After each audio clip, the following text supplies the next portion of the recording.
Very fine morning, my dear students. Hope you all will be fine by the grace of God.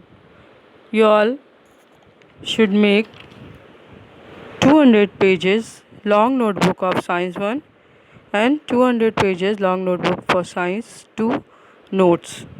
And you have to make 100 pages notebook for Science 1 and 100 pages for Science 2 for the revision, writing important point, practice test, etc. So, children, now let us have a look what we have studied in our previous lecture. In our previous lecture, we have studied hereditary and hereditary changes, transcription, translocation, translation, mutation, evolution, theory of evolution, etc. So, children, today we will study about the evidences of evolution. So many types of evidences are there. With the help of these evidences, we can prove that how the organisms are evolved, like morphological evidences, anatomical evidences, vestigial organ, paleontological evidences, connecting links, embryological evidences, etc.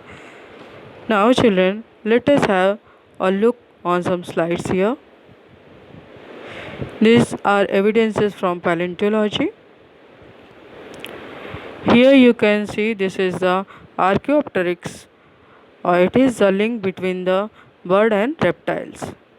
This is the remain of Archaeopteryx.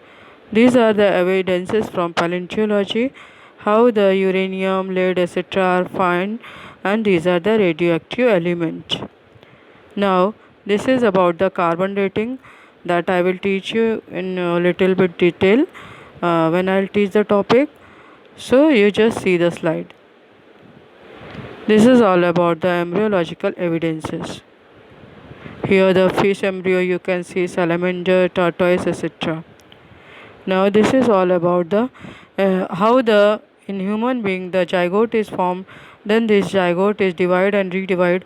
Further it forms the embryo. Children, let us start with our explanation part. Children, now we are starting from evidences of the evolution. Here we will see that we can see that all the theories which are given for the evolution implies that evolution is everlasting process and it needs proof to prove it. So there are various proofs which are available in support of these evolution theories. First is morphological evidence. Now, first of all, children, you should know what is morphological. What is the meaning of morphology? Morphology means what structure we can see from outside. So, that is called the morphology. That means like your look. So, various similarities are there in the structure of mouth, position of eyes, structure of nostril, ear, pinna, and thick hair, etc.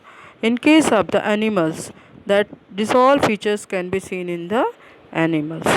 But if we'll see in the plant, then what features are there, children? That there are similarities in the character like leaf shape, leaf venation. What is the meaning of venation? The network of veins is there in the leaf, that is called the leaf venation. Leaf petiole, everybody must be knowing because in 6th standard onwards you have studied. So these all are having the similarities in a case of the plant. This all indicate that there are some similarities in these groups. Therefore, it can be proved that their origin must be same and they are having the common ancestors. Ancestors mean from which we are evolved or from which the organism is evolved. Next, we will see, children, anatomical evidences. What is the meaning of anatomical? Anatomical mean inside structure or internal structure. So if you see carefully here in this picture, these all are the morphological evidences. This one, this is in case of the animals. This is in case of the plants. So, let us see now anatomical evidences. These are the structure of the bone. In that we can see this is human hand, this is cat's foreleg, this is patagium, flipper of whale. So these all structure of the bone are there, but they are in different organism and they are having different internal structure. So if you carefully observe this picture, there does not seem any superficial similarity. Mean from outside any superficial similarity we cannot see between the human hands, cat's foreleg, flipper of whale, patagium of bat, etc. But the use of each these structure is different in respective animal. In different animal, the different use is there. There is similarity in the structure of bones as well as in the bony joints in organs each of these animals. So, how it will be different in the human being, then different in cat's foreleg. Again, in other organism, if you will see, there will be difference. These similarities indicate, but some similarities are there that the joints and all that are same. So these similarities indicate that those animals may have some common ancestors. Now, vestigial organ. So, what is the meaning of vestigial organ, children? Now some organs are there which are not in our use in our life. So, such an organism or such organs are called as the vestigial organs. So, degeneration takes place. So, degenerated or underdeveloped useless organs of organism are called the vestigial organs. So, this point you have to underline, children.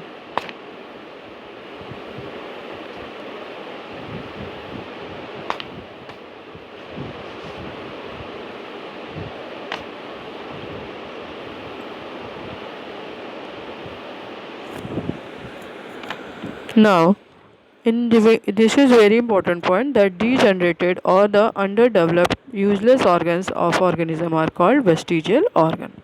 In living organisms, sudden development of the new tissues or the organs for living it is changing according to the environment is not possible. Therefore, mean how the environment is changing. Sometimes the winter is there, sometimes summer is there, sometimes it's too hot, sometimes it's too cold, sometimes rainy season. According to that, the animals or organism cannot be changed. It is not possible. So therefore, what happened that existing organs undergo some gradual changes, and therefore a specific structure in the body it start disappearing, and these and the structure which are useful for us that become permanent. So mostly a specific structure in the body is useful under certain situation, and same structure under different situation it may be useless or even harmful. Such structure begin to degenerate under such situation because of the circumstances. For example, we can see the example of the tailbone. In case of the monkeys, it is important because they need it. But in case of the human being, it is not important. Therefore, now it is changed in the form of appendix, and we don't have the tail. So it takes the thousand of years for a structure to disappear. Such organs are seen in different phases of disappearance in different animals, and such organs, though they are non-functional in certain organism, it may be functional in other organism. So they are not vestigial organism. For example, you have seen that in monkey the tail is important, but for us the tail is not important. Appendix, which is useless to human being, it is useful and fully functional organs in the ruminants. Now, muscles of the ear pinna, which are useless to human, but they are useful in monkeys for their movement of ear pinna. Ear pinna, you must be knowing that outside ear. Now, various vestigial organs like the tailbone or coccyx, wisdom teeth, and body hair, these are present in the body in the human being. So, you can see here the diagram, children.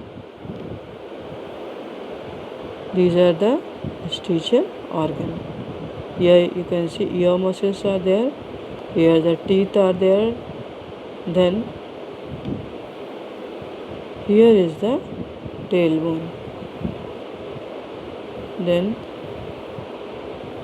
it is the appendix. So these all are coming under vestigial organ. Now you can see here, children, some remains are there that you can see in the picture.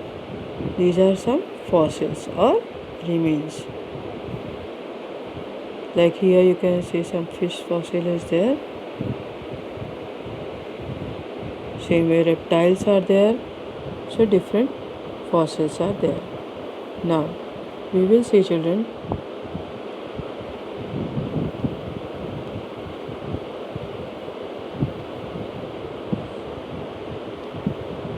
paleontological evidences. So the evidences which we are getting from the paleontology, which we are studying in paleontology, that are called as paleontological evidences. So which organism existed millions of years ago, but now they are extinct. So their remains are called the fossils. So this secret is hidden down to the earth, and that is why large number of organisms get buried due to the disasters like flood, earthquake, volcano, etc. But these all secrets are hidden under the earth. So remnants of as well as the impressions of such organism which remains preserved underground, these are known as the fossils. So study of fossil in an important aspect of study of evolution we will see here. So let us underline this, children.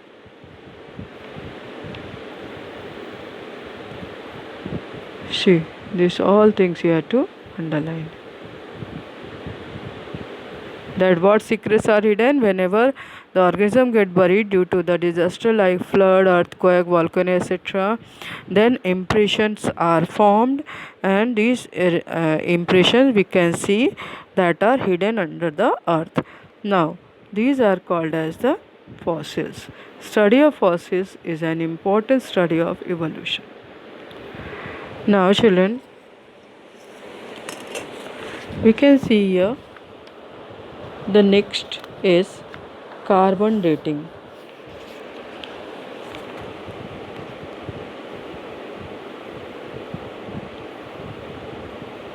This is all about carbon dating.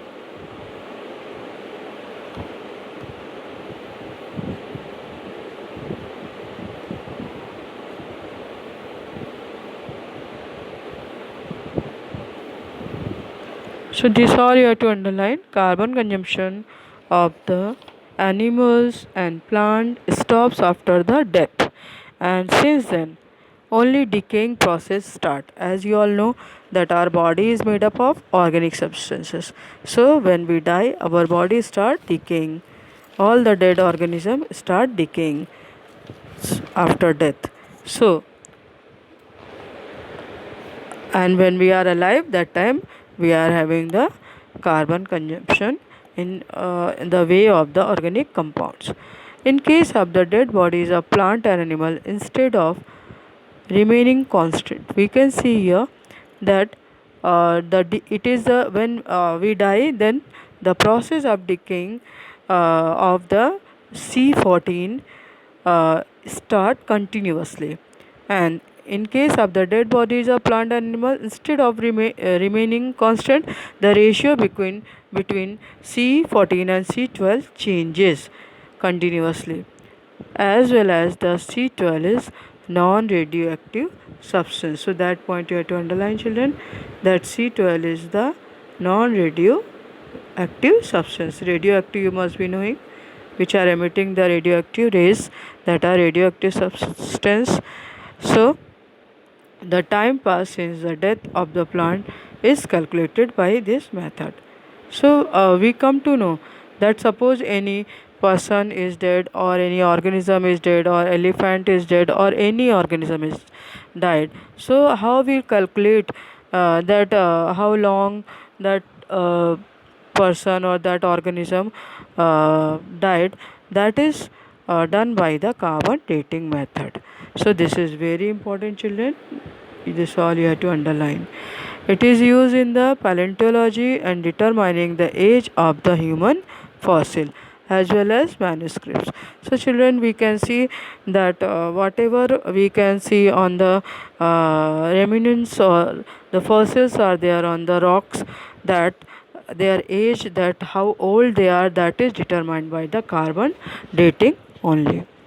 Now it is used in the paleontology as well as in anthropology for the determining the age of the human fossils and manuscripts. So, what is paleontology? Already I told, that is study of the fossils, and anthropology mean when we study about the human biological and physiological characteristic and their evolution. So what are the biological? Already you know. Physiological mean whatever our functioning, like the respiration, circulation, etc. Now once the age of the fossil is determined by such techniques, it becomes very easy that we can deduce the information about the former organism or past organism. So it seems that the vertebrates have been slowly organized from the invertebrates. So this point also is important. This also you have to underline. Now children, you can see here, this is all about the structure of ground level on fossils. Now in the apes or bird mammals, that is called Cenozoic era. Then this is Mesozoic era, when the reptiles evolve. How they evolve, that they are showing. Then reptiles, amphibia, Pisces, etc. How that is known as the Paleozoic era. So this is all about the structure of ground level and fossil fuel. Now we'll see here some introduction to the scientists, that we can see here, children. This is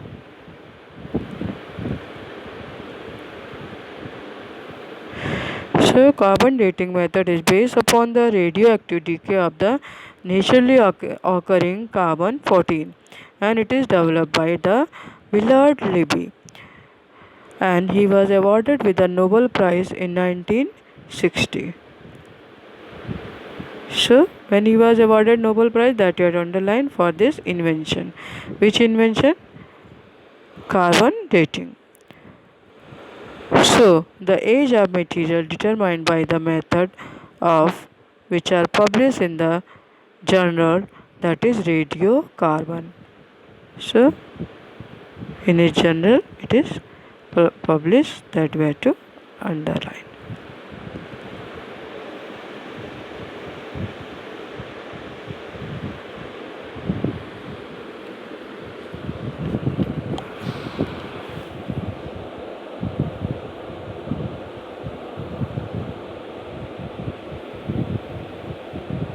Now see children, he is the scientist. Already I told about him, that what he developed, that he developed carbon dating method, and he published a journal. Its name was Radiocarbon. And what was scientist name? Willard Libby, in which year? 1960. Now here we'll see children, we can see here, this is duckbill or platypus, this is lungfish, and here we can see the peripatus. These animals are having some special type of the characteristic. Now what is special characteristic, that we'll see here children, that They are called as the interlink. Interlink means between two things they are just making a bridge. Now, some plants and animals show the some morphological characters by which they can be divided into two groups. That is why they are called as the connecting link. Why they are called as the connecting link? Because these plant and animals show some morphological character. Morphological mean from outside what characteristic we can see by which they can be related to two different groups. Now example we'll see here, peripetus, that already I have shown the diagram. That characteristic is segmented body. Its characteristic is segmented body, thin cuticle and parapodia. Parapodia are the organs for locomotion. Same way, these animals show the tracheal respiration and open circulatory system, which is similar to the arthropod. Therefore, arthropod you have already studied that cockroach is there. Why we call arthropod? Because the pods or the legs are joined there. That is why we call as the arthropod. Now, this indicates that peripetus is connecting link between the annelida and arthropoda. So this is very important, children. What is very important? That already I told that peripetus characters are like it is having segmented body, thin cuticle, parapodia that are locomotive organs, etc. that are present. At the same time, it is having the tracheal respiration. That means respiration is done by trachea and open circulatory system. Therefore, it is similar to arthropod. Therefore, we can say that it is the link peripetus is the interlink between the annelida and arthropoda. Similarly, duck-billed platypus lays the eggs like the reptile, but it shows the relationship with mammal also. So, we can see here platypus lays the eggs like the reptile, but reptile mean in which we study about the snake and lizard etc. But it shows the relationship with the mammals also with the help of the mammary gland, because the mammary gland are present here are present, that is why it is connected with the mammals. Lungfish also perform the respiration with the respective of being the fish. It is though it is the lungfish perform the respiration with the help of the lungs, irrespective of being the fish. Like the fish, you might have studied that they are respiring with the help of the gills, but here this fish is respiring with the help of the lungs. So these examples indicate that the mammals are evolved from the amphibians and from fish. So it is the interlink between the reptile and the amphibian.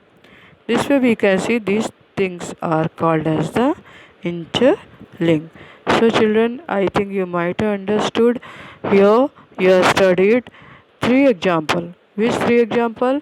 First you have studied that peripetus. In that you have seen that it is having segmented body, cuticle and locomotive organ as parapodia. At the same time, it shows the tracheal respiration, that means respiration taken by trachea, and it is having the open circulatory system. That is why it is similar to arthropod. So we can tell that it is the interlink between the annelida and arthropoda, because annelidans like the earthworm is having the segmented body. Then say the second example is duckbill or duckbill platypus, which lays the egg as the reptiles are laying the eggs, as well as it showed the relationship with the mammals due to the presence of mammary gland and hair. Why it shows the relationship to the mammals? Because it is having the mammary glands and hair on their body.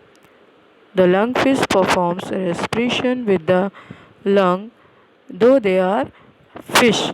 Still, they perform the respiration with the lungs. These examples indicate that mammals are evolved from the reptiles and amphibian from the fishes. Now, children, we will see about the embryos. Embryos mean when the reproduction takes place, then how the embryo is developed, that will study how the different stages of the embryo are that here. You can see children, this already I have shown you slide that fish, salamander, tortoise, chicken, pig, cow, rabbit, then man, how they are developing. You can see here in this picture. In the first case, you can see how the fish embryo is developing. Second stage and third stage. Then second one, the salamander, first, second and third stage. Now, same way we can see in the tortoise, this is first stage, this is second stage, this is third stage. Then in case of chicken, this is first stage, second stage and third stage. Then in case of pigs, this is first stage, second stage and third stage. Then in case of the cow, this is first stage, second stage and third stage. This is rabbit, first stage, second stage and third stage. And in case of man, we can see first stage, second stage and third stage. So this way the embryo development is taking place. Now children, we'll see embryological evidences. If you see the comparative study of the embryonic development stages of various vertebrates, you can see in the picture that are showing all embryos, which shows the extreme similarity during the initial stages, and those similarities decrease gradually. Decrease gradually means slowly the similarities become less and they start becoming dissimilar. Similarities in initial stage indicate that the common origin for all these animals is there. So children, now the next is Darwin's theory of natural selection, that will start in our next lecture because it is a lengthy topic, and we'll study in detail Darwin's theory of natural selection, then Lamarckism, etc. We'll see in our next lecture children. Here, whatever important point I told you all just note down those points because that will help you during your exam. So you note down those points, study well children. All important point you have to write in your 100 pages book. That is why I told to make the 100 pages book. In that chapter wise you write the important point children, and study well, practice all the diagram, and at the moment when you watch the video, that time only you study that part in your textbook also. So there is no need of mugging up, you can understand each and everything. It is very easy topic what I am teaching. So it is my request that don't mug up, just understand everything and just see if any doubt is there, any problem is there, you can ask to me by SMS or anywhere. Thank you children, and study nicely.